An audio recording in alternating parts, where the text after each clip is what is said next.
dari kritik sosial yang disampaikan. Ada yang bisa bantu kakak baca? Maya. Narasi kritik sosial yang disampaikan sebagai teks yang berisi fenomena sosial yang benar-benar terjadi di masyarakat, anekdot yang tidak dapat lepas dari kekuratan sumber informasi atau sederhana yang diangkat. Kita harus memiliki sumber informasi yang memadai agar dapat menentukan apakah informasi yang disampaikan berupa fakta, opini, atau asumsi dengan membandingkan beberapa informasi yang didapatkan ketika dapat memperoleh informasi yang lebih akurat dan bertanggung jawab saat menyampaikan kritik. Nah, maksudnya itu kan anekdot ini tidak dapat lepas dari keakuratan sumber informasi atau fenomena yang diangkatnya.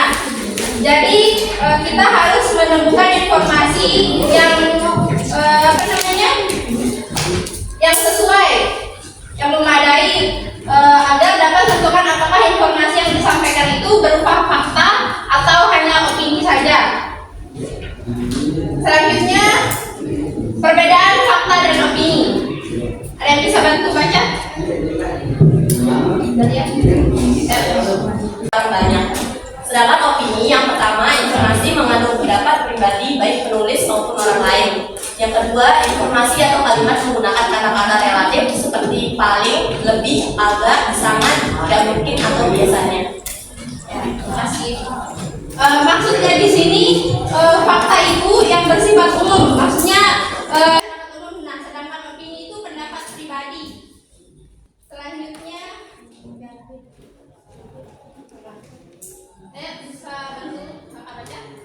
Prediksi data yang valid terkait dengan informasi tersebut. Salah satunya sumber bacaan yang dapat digunakan dalam mengkritik sosial adalah berita. Berita merupakan salah satu jenis teks eksposisi. Teks eksposisi adalah teks yang berisi pandangan, gagasan, atau opini dilengkapi oleh argumen serta fakta mendukung untuk memuaskan. Teks eksposisi berfungsi untuk memaparkan dan menjelaskan suatu informasi. Teks eksposisi dapat berisi atau topik permasalahan tertentu. Nah, salah satu sumber bacaan itu yaitu berita. Nah, salah satu berita itu jenisnya itu teks eksposisi. Nah, pengertian teks eksposisi sendiri yaitu berisi pandangan, gagasan, atau opini yang dilengkapi dengan argumen. Teks eksposisi juga berisi satu topik permasalahan. Dia membahas satu topik. Paham? Paham apa tidak? Selanjutnya, nah, ini ada 4 ciri-ciri teks eksposisi. Yang pertama itu berisi pendapat atau opini mengenai suatu hal. Yang kedua, memiliki argumen logis untuk memperkuat pendapatnya. Yang ketiga, memiliki fakta berupa data hasil penelitian dari suatu lembaga terkualifikasi untuk memperkuat argumen. Dan keempat, berisi rekomendasi dari pendapat yang diutarakan. Selanjutnya, kita ke tugas. Ya. Satu kelompok terdiri dari 3 orang.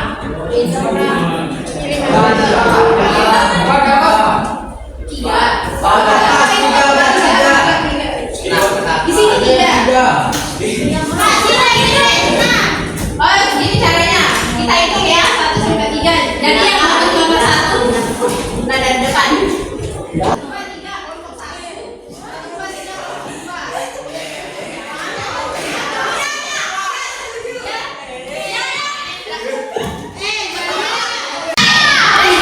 2.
Setelah itu, kalau kalian sudah mengisinya, nanti presentasi ke depan.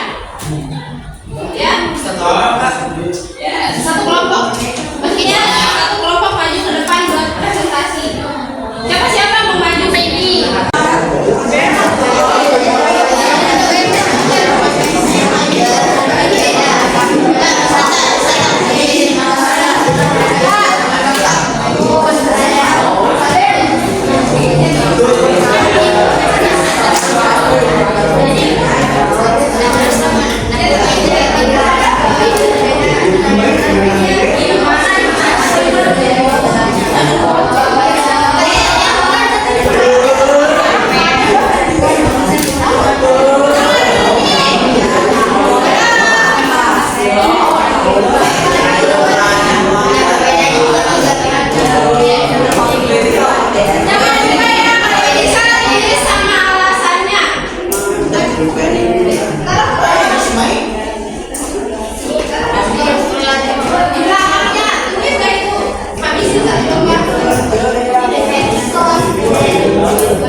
Informasi yang sama membahas tentang adanya pasien remaja usia sekolah yang pegang konsen di Rumah Sakit Jiwa RSDB Dr. Aris Zaidin.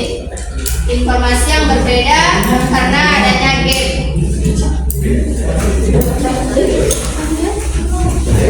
Sambil kalian lihat punya kalian.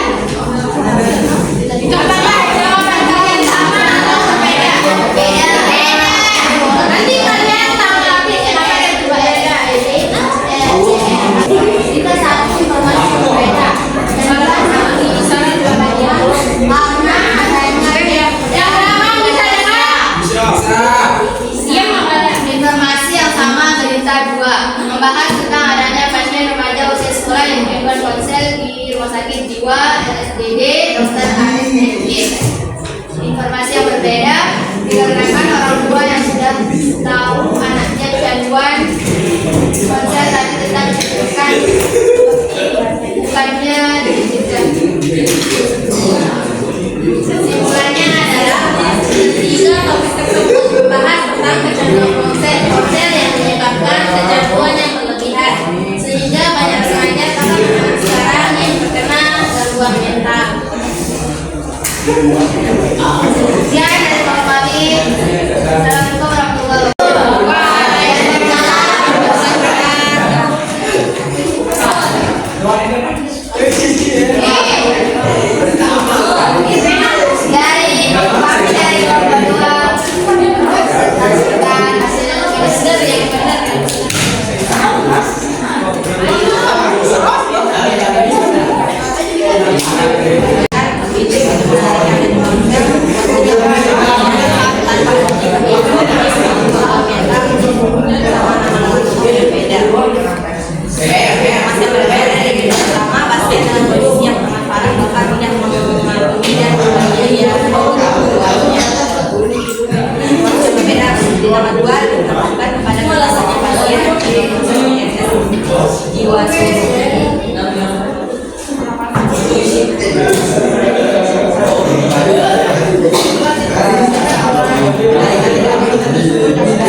Mari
warna merah tersebut sudah terjadi sejak 3 tahun lalu.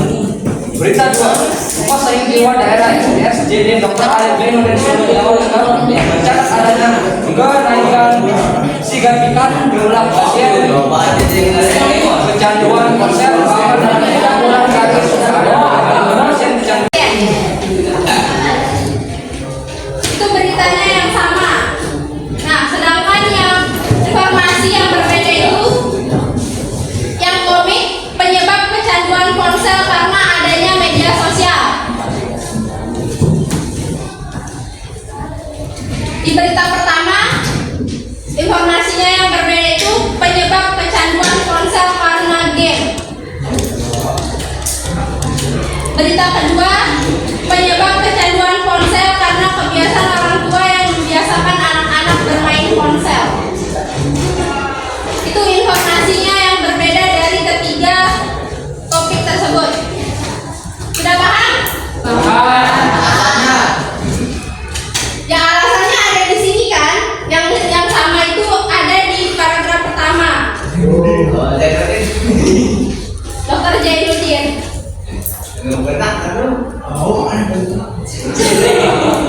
Jadi kalian sudah paham itu informasi yang sama dan yang berbeda? Paham ya?